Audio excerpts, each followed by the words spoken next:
Hello, Classic Crew, and welcome to today's video, where we're going to be talking about how I learned to love the way I look, and how you can too.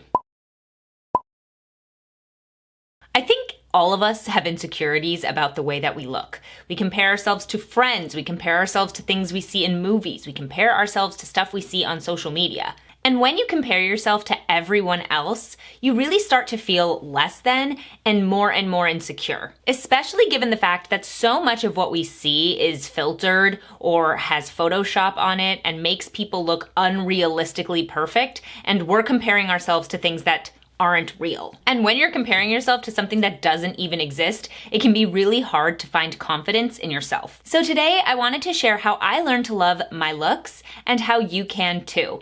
Here on my channel, we talk about commentary, lifestyle, beauty, fashion, and opera, all from a conservative and classic perspective. So if that's something that you'd be interested in, please feel free to subscribe to my channel. So I'm excited to share this video with you guys today. Hopefully it gives you some inspiration. So let's get into it. The first thing I want to say before we start off is that just because I'm making this video doesn't mean that I'm confident 100% of the time. I don't think anyone is confident 100% of the time. But what I'm really talking about in this video is how I've learned to kind of respond to my own negative thoughts and talk myself out of them. Because I think we all have negative thoughts, and what it really comes down to is being able to say to those negative thoughts, not today, we're not doing this today, and that doesn't need to come into the way that I think about myself. And I think that's really important to share. I think it's something that we can all improve on, is kind of our negative self-talk and how to make ourselves feel better about the way that we appear and the way that we look. I also want to quickly mention that I'm not talking about the body positivity movement's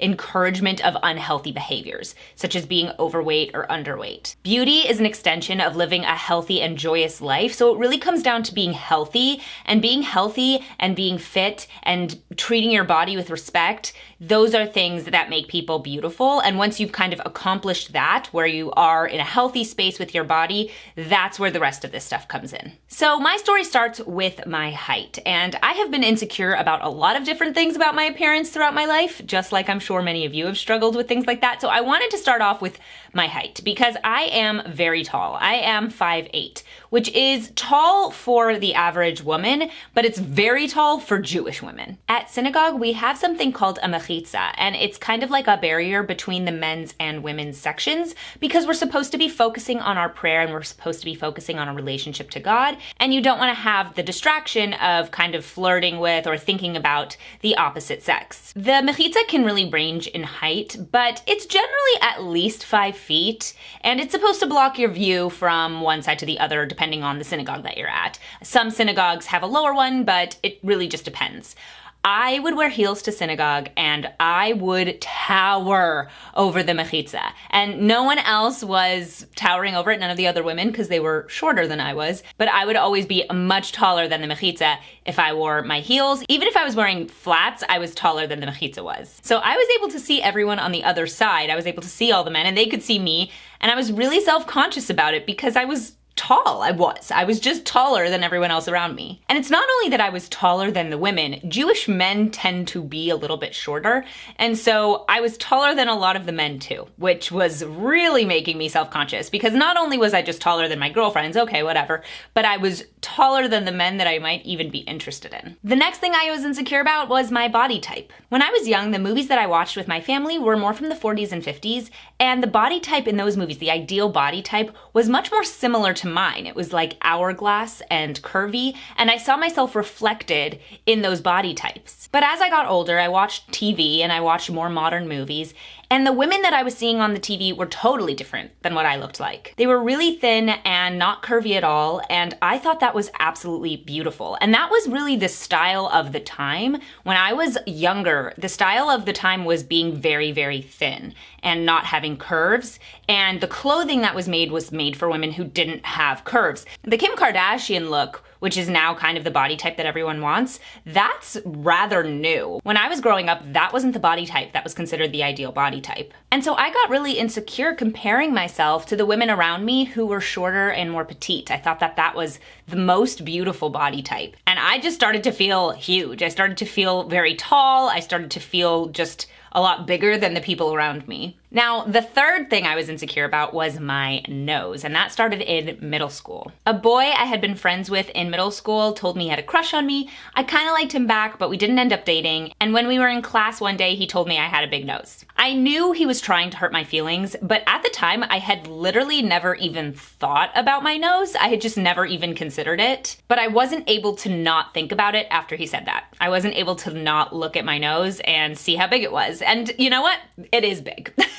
I looked at my friends who have a more typical and accepted nose in kind of Western society, and I was really jealous of them. I was really jealous of their side profiles. I used to hate my side profile, and I was really jealous of the little button nose and the noses that weren't distinct like mine. All of this comparing myself to something I could never be made me really unhappy. But then I realized I'm never going to look like a petite-framed 5'1" girl.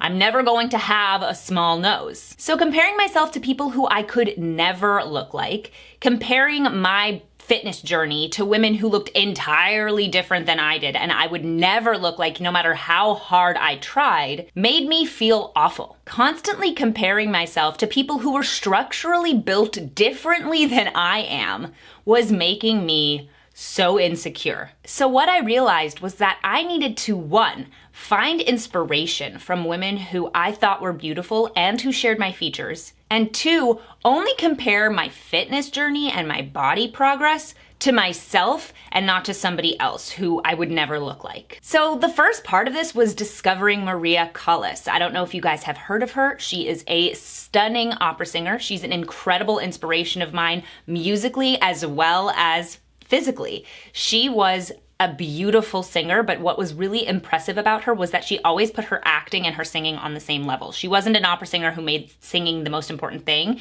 She was always focused on the character as well as her voice. I absolutely love that. It's something that I really respect, and it's something I try to do myself in performance. But she also had a very distinct nose, and I thought she was beautiful. And that made me feel so much more confident in my own features because I thought to myself, if she can be beautiful with a big nose, so can I. I could look at her and know that I also was beautiful, even if I didn't have that standard nose that so many of my friends in high school opted to get plastic surgery to fix. And then I started to look up celebrities who had similar figures to mine. I tried to find inspiration from their fashion to incorporate into my style so that I could see what was flattering on them and then see what was flattering on me. And it did end up bringing me back to those classic Hollywood stars from the 40s and 50s who had curvier figures, and they knew how to dress them. So I started dressing in a way that flattered my figure and was more similar to the way that they dressed, belting my outfits, not trying to wear a very boxy top that would just make me look heavy as opposed to make me look beautiful. And when I exercised, I started to look for inspiration from women who had a similar body type to mine, and so I could start working out in ways that actually were beneficial for my body type. So here's what it comes down to. Having curves is beautiful. Having muscles is beautiful. Having a smaller frame is beautiful. Having blue eyes, green eyes, or brown eyes is all beautiful. Having a larger nose or a smaller nose, that's beautiful too. As long as you're healthy, eating right, exercising, and taking care of yourself, you're beautiful in your own way. Accepting what your body and face can look like, as opposed to what you want it to look like, is the first step toward embracing who you are and loving yourself. You can aim to be the best version of you, the best version of your specific genetic makeup that is unique to you and you alone. You're never going to be taller or shorter or thinner or curvier than you are. So accepting the things that make you you will make you so much more confident. Finding women that you think are beautiful, who share your features and your body type, will remind you that there are so many different ways to be beautiful. There's not one specific model that we all have to fit into. Again, as long as you're healthy and taking care of yourself, you should love your body and the way that God made it. This is why I think there's a very important differentiation between body standards as far as saying that people should be healthy and fit, and that's a good standard that we should fit into, and body standards that say that everyone needs to look the same. Everyone doesn't look the same, and that's good. That's okay, and that's what makes us all so diverse and beautiful in our own way. So I hope you all enjoyed today's video. Please let me know in the comments what you think. I'd love to hear, and share with me something that you're insecure about. Please subscribe to my channel if you haven't already, and hit that notification bell to get notified of all my new videos. If you'd like to sign up for my bi-monthly newsletter, which will just be a little dose of classic into your inbox twice a month, feel free to head over to my description box. If you'd like to follow me on social media, it's at ClassicallyAbby absolutely everywhere. Thank you so much for watching today's video, and I'll see you guys in the next one. Bye!